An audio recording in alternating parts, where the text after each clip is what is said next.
We're back with Bruce. Matt and Abby, two of my favorite clients. Heel. So Bruce is a 1-year-old Portuguese water dog down. And his issue is foraging, and it's a very common problem, you guys. And a lot of the times, can you nick that? Down. Yeah, that's Shelby whining in the background. If you're watching this, Sally and Barry, you've got to hit the nick when the dog does that.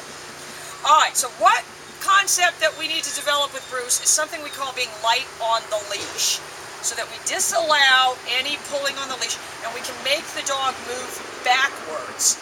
So we're not limited to trying to just keep him from going farther ahead. Now we can actually make him move backwards. So you need to go back to the leash for this. So remember, you guys, you have the leash hooked to...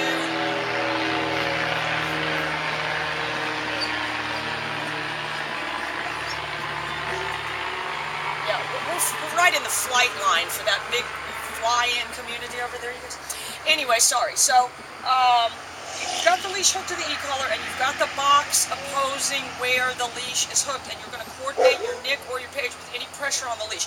And with a dog like this, you're going to have to get him with the nick. So you're going to have to listen. I'm probably not going to have it real high, even though he's not that sensitive.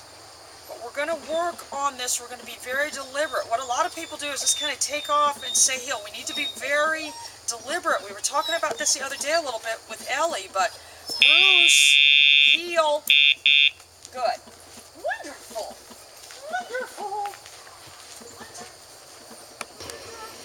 Heel. Wonderful.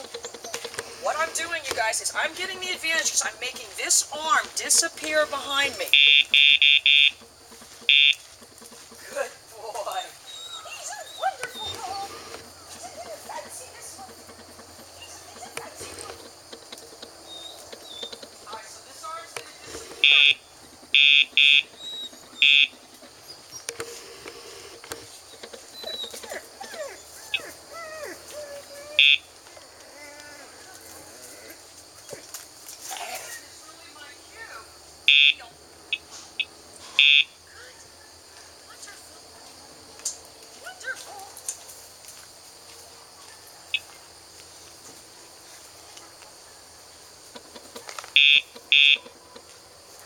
His problem is, you can see, not at the beginning of the turn.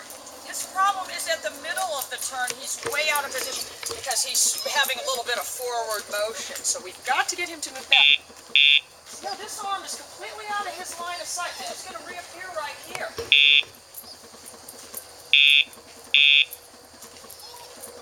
I'm going to use this to put pressure on the collar in conjunction with the pager. That's how I'm going to later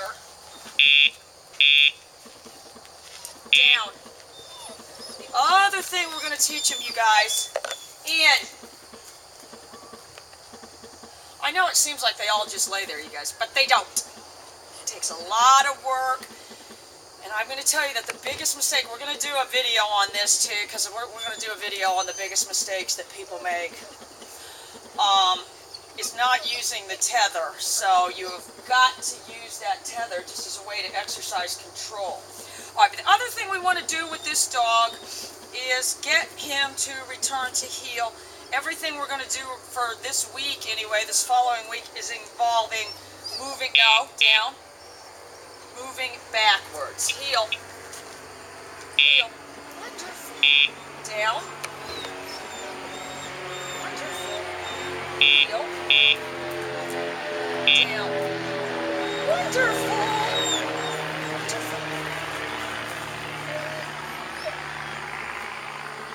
Right, so same thing, and you're going to see what his knee-jerk reaction when you say heel is to move forward. So that's what we need to resolve. And I'm not going to go quickly. I'm not going to be 3 steps into it and then say heel. So say his name, start the picture slightly before. Bruce, heel. Wonderful. Wonderful.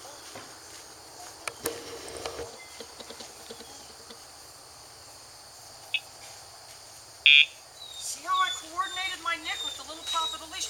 When I take the leash off and have the nick, it's going to be the same thing. Heel. Heel. Wonderful. This hand disappears, you guys, but I can't stress enough that these are reappear. If we walk with our hand back behind like this, down, no, down, heel. And any of him getting ahead like that, you guys, you've got to make him back up.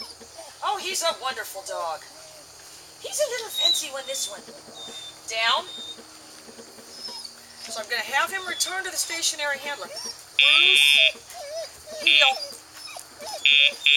Wonderful. Wonderful, wonderful, wonderful. Down. No. Down. Heel. Heel. Heel. Wonderful, wonderful, wonderful. Down. No.